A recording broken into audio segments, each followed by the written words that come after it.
गरीब मायका। मोहिनी के 3 बेटे थे। पति खूब अच्छा कमाता और बड़े घर के ऐश सब था मोहिनी के जीवन में। लेकिन एक चीज जो नहीं थी वो थी सुकून। मेरी बहन और मेरा भाई दोनों गरीब, लेकिन मैं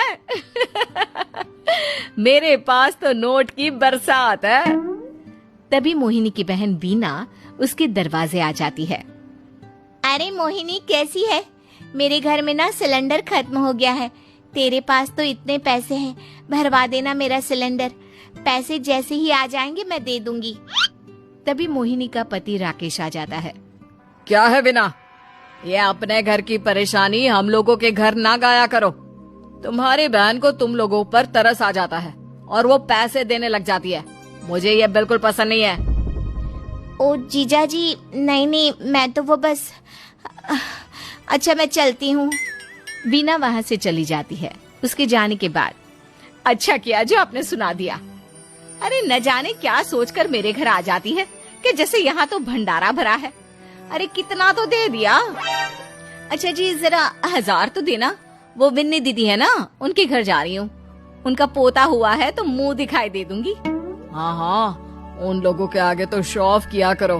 वो खुद को बड़ा अमीर शो करते हैं ना। दिखा दे कि तू भी किसी से कम नहीं है। हाँ जी, इसी के लिए तो जा रही हूँ।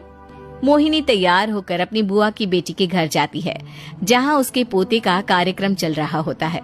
वहाँ वीना भी आई होती है। अरे वीना, क्या जरूरत थी यहाँ आने की? तेरे घर पर गैस नहीं है तो वो भरा लेती। क्या करूं मोहिनी, बुआ को बुरा लग जाता नहीं जाती तो। वैसे मेरे पास एक जोड़ा बच्चे का कपड़ा रखा था, वही अपनी चांदी के पायल के साथ देने जा रही हूँ। घर पर गैस थी नहीं, सोचा परिवार यहीं खाना खा लेगा, बाकी सुबह का सुबह देखा जाएगा। मोहिनी को बहन पर दया आ जाती है। वो पर्स से 1000 रुपए निकाल कर दे देती है।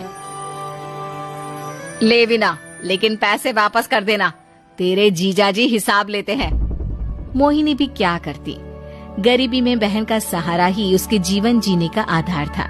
फिर एक रोज, सुनिए, भाई के घर बेटी हुई है, मुझे माँ के पास जाना होगा। अरे उस घर में ना कूलर है ना एसी, कैसे रहोगी तुम? हाँ, वही सोच रही हूँ कि अकेली जाऊं, बच्चों को साथ ना ले जाऊं। चली जाओ, लेकिन ये जो तुम अपने गरीब परिवार से मिलने चली जाती हो ना, मुझे बिल्कुल अच्छा नहीं लगता। पता नहीं मैं भी कैसे मैनेज करती हूँ, लेकिन क्या करूँ। मोहिनी भाई भाभी के घर आती है। मोहिनी, कैसे आना हुआ? तू यहाँ हम लोगों के घर रह लेगी या फिर किसी होटल में रहेगी? क्या हो गया है माँ? मोहिनी को क्यों ऐसे बोल रहे हैं आप? अरे तू नहीं जानती अपनी ननद को, पैसे वाली है ना, तो ऐड कुछ ज्यादा ही है।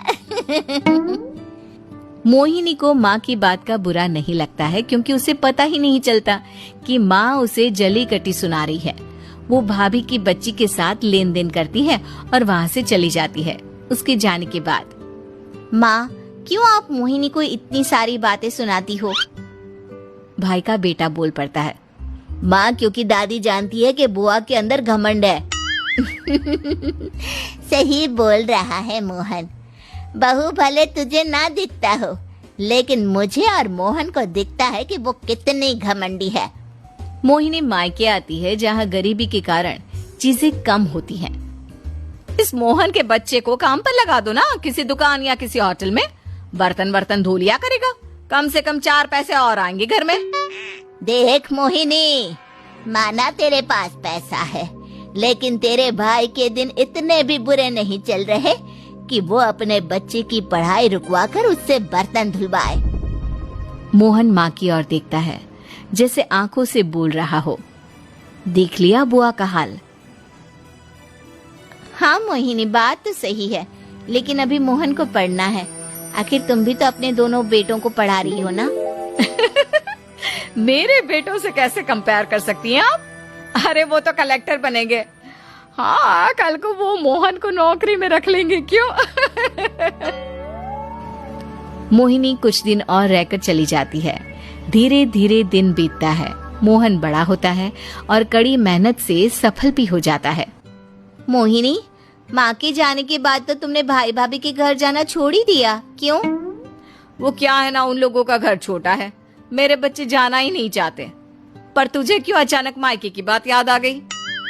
यार, मेरा तो मायका है, भाई भाभी है, मेरा तो आना जाना लगा ही रहता है।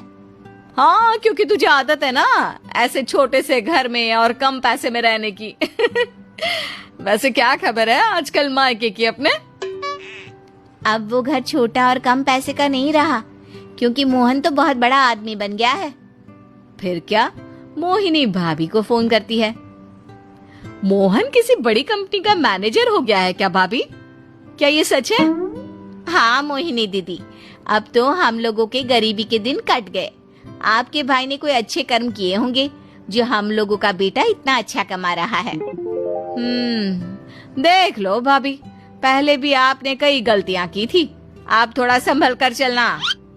भाभी को मोहिनी की बात समझ में नहीं आती कि वो क्या कहना चाहती है।